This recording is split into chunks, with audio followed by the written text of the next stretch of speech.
Good morning, and welcome to the SOLIDWORKS Visualize Photo Rendering 10-4 Tech Talk. This is a 10-4 Tech Talk every Thursday, 10 o'clock, the fourth week of each and every month. I'm Todd Majeski, your host for today. Our Tech Talk is on SOLIDWORKS Visualize Photo Rendering. Our presenter is Brandon Nelms, Application Engineer for 3D Vision Technologies. Welcome to the show, Brandon. Thanks, Todd. Hey, I would like to tell the audience about you. So Brandon currently lives in Indianapolis, Indiana. He's a degreed mechanical engineer from Rose-Hulman, has worked for Timken Bearing in the Texas region, working in the industry, helping customers with bearing applications, and is now with 3D Vision Technologies as a SOLIDWORKS application engineer. So Brandon, can you summarize some of the key things you hope to show today, or why should someone be listening to this presentation? Absolutely, Todd. So there's a lot of noise right now with SOLIDWORKS Visualize and rendering. A lot of people have heard about it, but there's a lot of questions of what is it and why should I use it and how do I use it. So hopefully what I can show here over our tech talk is, one, how to use SOLIDWORKS Visualize, just a basic overview, and then also show why would I use PhotoView 360 or why would I use SOLIDWORKS Visualize. Yes, because there are two options right now. That's the old product, SOLIDWORKS, or PhotoWorks 360 is the old rendering package. Now we have this new option. So, all right, so Brandon, let's turn the presentation over to you. Thanks, Todd. Right out of the gate, wanted to talk a little bit about SOLIDWORKS Visualize, just to get an overview. SOLIDWORKS Visualize actually comes in two styles. You've got standard and professional. Standard is going to get you photo quality still images, and then professional is more for animations. But what some customers may not know is that the standard actually is free with a current subscription of SOLIDWORKS Professional or Premium, just like PhotoView 360. So, well, wait a minute, Brandon, is this replacing PhotoView 360? Absolutely not. No, this is not intended to replace. It's more to enhance. So why are there two products then? PhotoView 360 is a great product. It's still useful. We'll talk about it a little bit later here, when to use what and why we want to go that way. But SOLIDWORKS definitely wanted to bring something to its customers where you can get real magazine quality images, something that's real lifelike. And that's just wasn't capable inside of PhotoView 360, right? So we needed something else, and that's where Visualize came in. All right, so it's taking rendering to the next level. Absolutely. Great. So during this tech talk, just a quick agenda for us. We're going to go through and do a fun little game show, or at least what I perceive to be fun. We'll talk about the process for Visualize, which is very similar in a sense to PhotoView 360 or to like shooting a movie where we have to get our cast, get our makeup ready, our lights, camera, then we're action ready to shoot. And like with most movies, you're never done first take, so you're going to have to do something again. Then we'll talk a little bit about why would I use PhotoView 360 or why use Visualize, and we'll recap everything. So we get to play real or render. That's the best I can do for right now. I'm going to show you two sets of images. One set is actual professional photographs. The other set is just CAD data and rendered using Visualize. So your goal as an audience member here, and we'll have a poll in a second, is to pick which set of images is real. So let's take a look here. We've got group A on the left here of a set of images, or group B on the right. Ah, so if you pick A is the winner. Is real. Okay. Those are actual real images. So we had about half the audience was able to distinguish, but the other half of the audience couldn't tell the difference. And in fact, they thought the images on the right were actually real images, and the ones on the left were rendered. Okay, so this has all been developed using SOLIDWORKS Visualize. Yep. Half the people could tell, half people couldn't. I bet you sometimes it was a guess too. Flip a coin. So let's talk a little bit about how do we go about doing this. We're going to talk about how to use Visualize, and to do that we're going to need a cast, right? We need some players in this game, so we're going to look at adding in geometry, what settings do I pick, and how do I set up for changes down the road. So if we come into Visualize, all we're doing is going into our Models tab here, and we're going to import a model. So then we'll go and find what our model is. In this case, we're using an IndyCar because we got Memorial Day weekend coming up, and the race is coming up, so we've got to use an IndyCar. Absolutely. So here's where we get our import settings. One of the options I have checked here, and this is important for setting ourselves up down the road, is to monitor this file so that if changes are made, I'll know and visualize. The next section is on part grouping. This can be a little daunting, and especially out of the gate, don't worry about this. Most people want to try and figure out ways to group parts.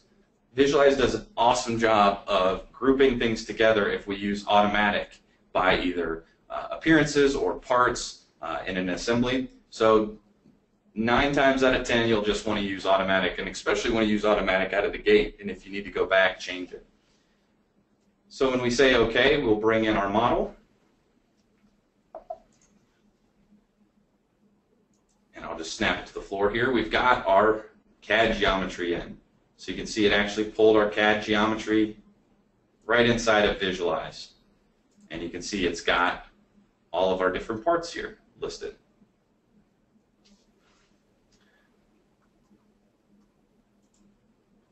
So the 2 main things to remember with this is monitoring the file for change. That's important to be able to know if there's been an update. And out of the gate, use automatic part grouping. As you get more advanced, you'll start to learn what the others mean and what they're needed for, but 9 out of 10, you're going to be fine with automatic. The next part is the makeup, right? You can't just start shooting those Hollywood actors, right? They've got to get all made up and pretty. So we're going to talk about appearances, painting parts, how to adjust stuff, and the different material libraries, and a little bit on texture mapping and decals. So if we go back into Visualize, appearances are real easy. I just come into my libraries here, and there's all kinds of appearances that I can pick from. So I can pick any of these different appearances, paint, or whatever. There's also an option to be able to toggle between your local or a cloud-based library, which I can actually pick stuff that I don't have loaded and get all of these awesome different textures that are out available to me, basically built in without being on our hard drive. What I've done is actually added a little folder here so that we can use this, and I can just grab, and it's easy as drag and drop. I just drag and drop stuff in. Drag and drop. Maybe I want this like right here. And rather than go through and continue doing all of those, let's just open up one that I've done.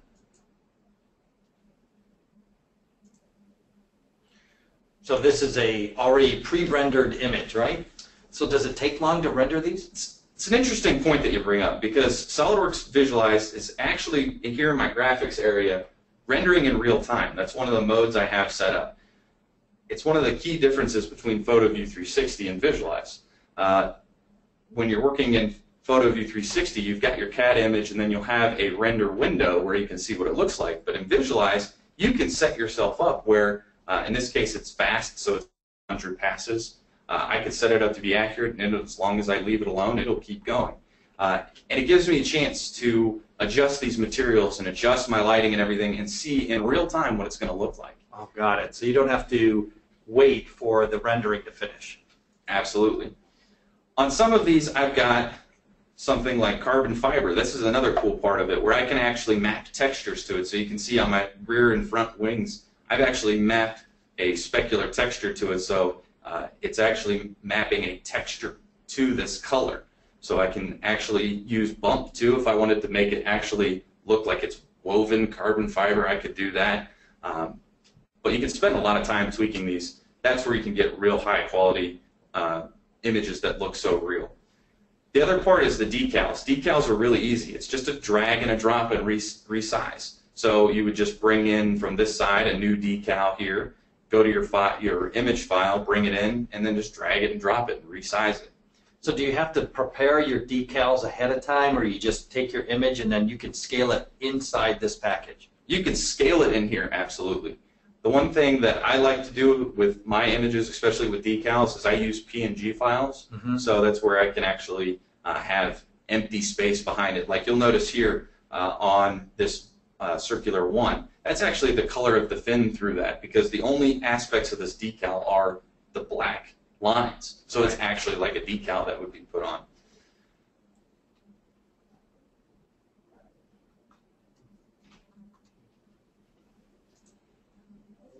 The thing to remember with the makeup is it's real simple. It's just drag, drop, and tweak. Yeah, it did look very easy. Yeah.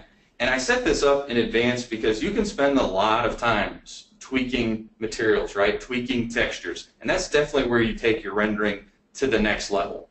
In the interest of time here, we're just going to accept what I've already created a little bit and move on. But you can see it's just dragging and dropping them on. Dragging and dropping them on. The next aspect is the lights. So we want to set up lights in an environment. Key things to note here is about using the HDRs that are available and then going in and adjusting brightness. We can also rotate our scene around so that we can actually get the reflections or the lights different. And then we can add in a scene backplate. So inside of Visualize, I've done that as well in a new project.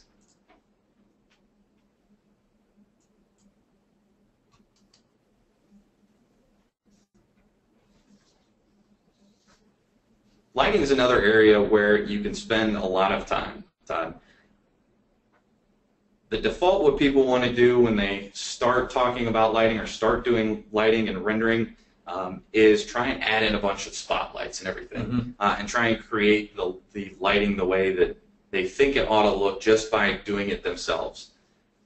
HDRs actually provide something that's much more realistic and lifelike, because it actually provides not only the lighting, but also provides reflection and stuff that you can see here in the sides of this model.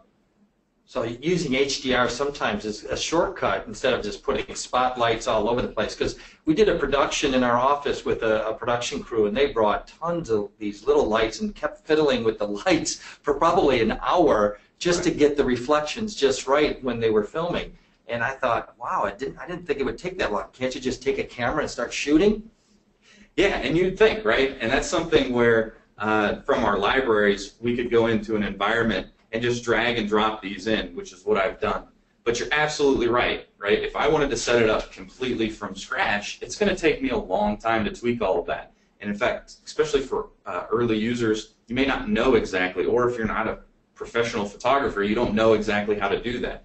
So what I suggest people doing is dragging and dropping these, rotating it, getting it to where you can see pretty close to what you want, and then a lot of times you'll need to maybe adjust the brightness, right? So you'll get a environment that it's getting the lights and the shadows and the lightness of the model where you want it and how you want it, just not quite bright enough.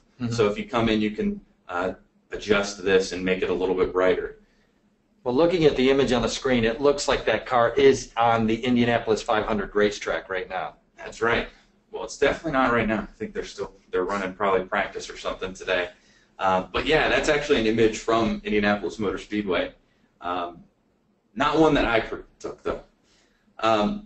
With the lighting, I will say there are times to use lights, one of which is spotlights.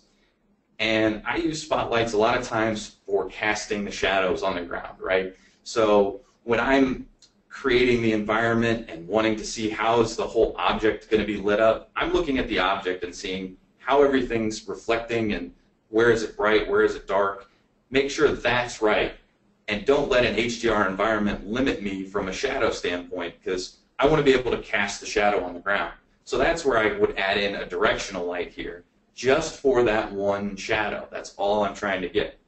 There was a blog I did, and we'll put it here in the chat window, actually focusing a lot on this. It was for the College Football National Trophy, and I wanted it in a very unusual environment, and that is on Friday Night Lights, if you will, on a football field where you'd have large tower lights casting multiple shadows on the ground.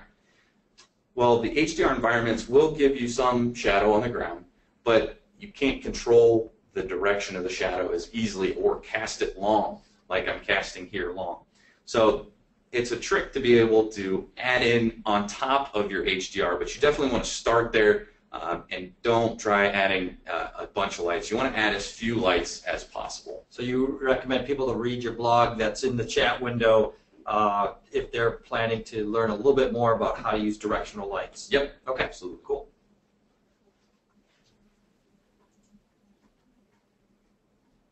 Let's go back in here. I've also added a backplate. So this is that image you were talking about here. Mm-hmm. When we are adjusting our scene, it's just as easy here as adding a new backplate, going to any image, and then making that my active backplate. So that's what's actually used. It's using the environment to get all of the reflections, all of the lights, but I've given it a different backplate here in this case. Now, if I did not have either of these, it would actually use the HDR environment also has images too to be used as a backplate. So that's a point too. You talk about trying to be faster with it. In this case, I wanted it to be at Indianapolis Motor Speedway. Unfortunately, we don't have an HDR environment yet of pit lane at IMS. Mm-hmm. So I had to try and work with that. So it's actually a racetrack that could be used. And then I brought in this image. What I want to tell the audience is that you don't have like 10 years of rendering experience, Nope. right? So you've been on this product since it came out, a few months, and you've been hacking through this and doing quite a good job. So just want to make sure the audience knows it doesn't require years of experience to get good at this. No. And in fact, what I noticed with this product in particular in comparison to like PhotoView 360, my sister actually does photography as a hobby. And I was talking to her about this and about the camera and lighting. We'll talk about the camera here in a little bit. But it was all terminology inside of Visualize that somebody that's familiar with photography knows. And so when I was talking about things like, perspective and various aspects of the camera settings, and she understood what I was talking about. Now, she doesn't know the CAD side of things, and she'd have to learn the controls, but very familiar with what she's trying to accomplish with the image. The key things to remember with lighting is go to our HDR first. In our blog post, to your point, that was before there was any training on Visualize. That was before help menus and things like that of learning how the software worked and everything. And most importantly, I was trying to get specific shadows with that. So that's where directional lights come in great. We want to try and use our HDRs first, then we'll bring in our backplate for our background. And then, very last thing, if we have to, that's even as a last resort, is bringing in directional lighting. So now let's talk camera, right? So we need to be able to shoot this. So we need a camera perspective, and we'll show how to set that up. And then a little trick I like doing to be able to come back to that camera view down the road when we're using Visualize. So let's go.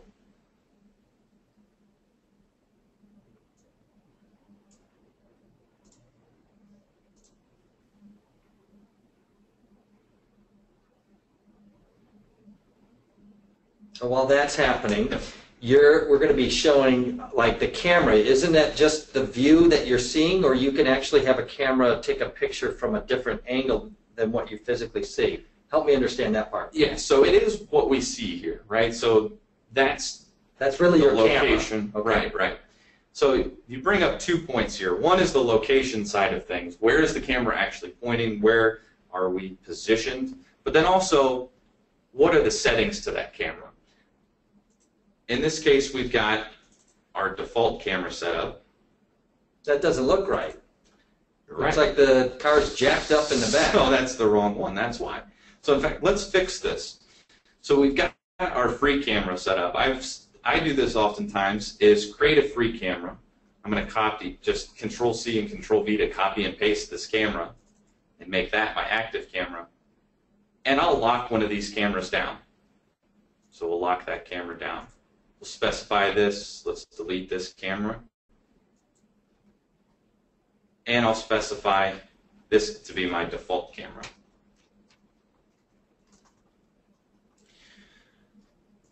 this is the aspect that I suggest folks consider doing and look at, because we want to be able to move around. If I go back to my free camera, maybe I'm wanting to tweak an image, maybe I'm wanting to adjust some things. I can have a free camera where I can move this model around, but then come back to my default camera and I'm all set here.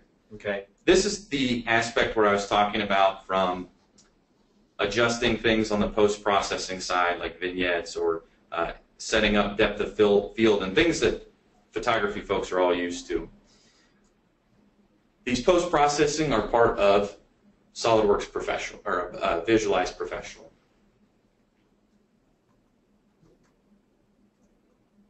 So if you don't have Visualize Professional, they are not accessible to you then? Correct. Okay. Right. So we want to be able to set up perspective and things, which is what we adjusted on that, and set up a new camera and lock it. That's something I recommend, is being able to have one locked down so you can go back to it, and then one as a free camera. So now we set up for our action, so we need to be able to render this. Inside of Visualize, once we have our camera set and everything all set, it's really as easy as just saying output tools and do our render. So we'll give it a file name. Then we can pick different aspects, maybe the resolution we want to adjust, make it a little bit crisper and clearer. We can also pick different settings on this. We can use our fast setting or accurate and slide up this bar. This is where you're going to get higher quality images, but it takes longer because it's the number of passes that Visualize has to go through. And then here's a little small spot that doesn't show up. That's one of the biggest things I like in Visualize Professional, is the queue. So I can set up all these different images, and I say send it to the queue, and now I can stack up a queue, get ready to go home at night, tell my machine to render up 20 images, versus setting this up, render and stop, setting this up, render and stop, even though Visualize is pretty fast. That's very helpful, because then you don't have to tie up your CPU if you want to do a high-end render. Right.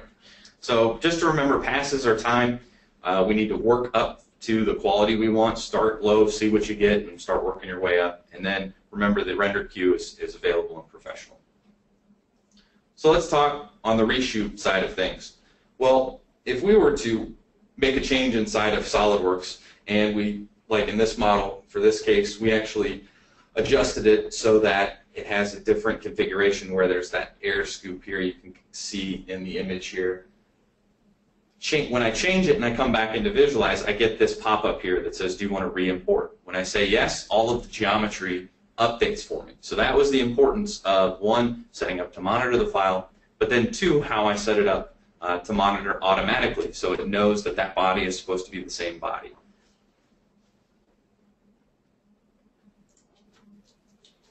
Key things to remember here is the upfront choices matter.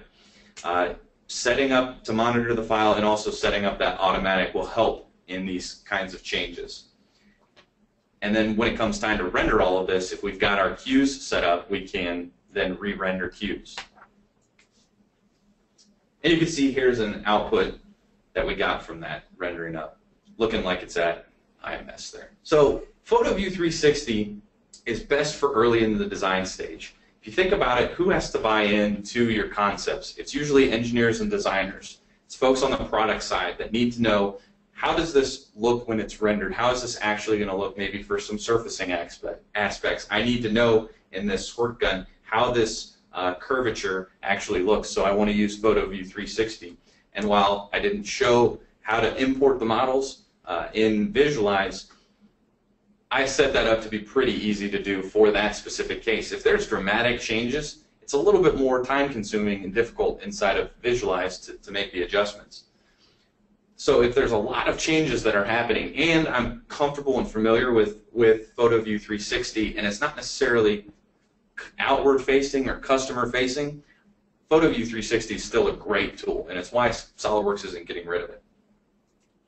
On the Visualize side of things, we need to think, who has to buy into this? If we're closer to our release date, actual customers and salespeople have to buy into this product being real, and so we need that higher quality. The other side is, how long do we have to create this content, the actual images?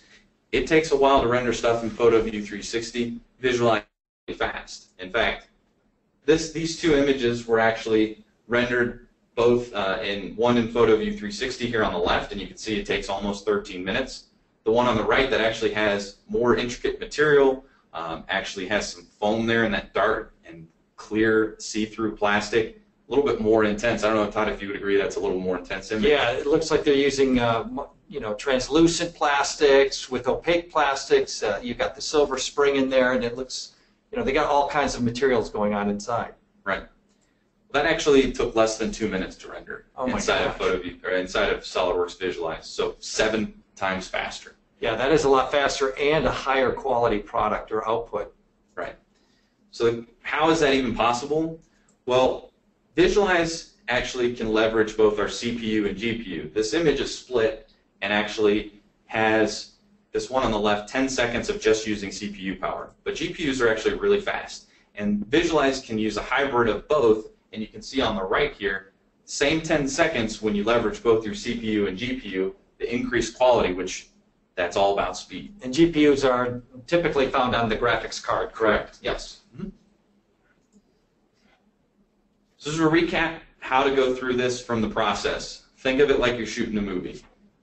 Set up your cast, figure out what your cast is going to be, how are we going to bring them into this movie. We set up our makeup, which is our materials, just drag and drop and just tweak it till we get it right. Then set up our lights, camera, action, and then inevitably reshoot. Shoot if there's any design changes or if you don't like it. So it looks great, and it looks like a real simple process. Yep. And then as far as what to use when, that was clearly the question. I've got a table here. In the upcoming weeks, I'll post a blog post on this with a little bit more details on what to use and when, but here's a nice little chart of when should I use Visualize, when should I use PhotoView 360. I want to thank everyone for coming, and Brandon, thanks for presenting SolidWorks Visualize. And don't forget to, if you need more information, always go to our website and become a subscriber to our newsletter. And I'll look forward to seeing everyone next month, and we're going to talk about DriveWorks Express, which is an actual product that you already have in SolidWorks. So we're going to show you how to use and leverage SolidWorks Express, and then a few others upcoming SolidWorks PCB. So from Todd Majeski and 3D Vision Technologies, thank you very much and have a great day.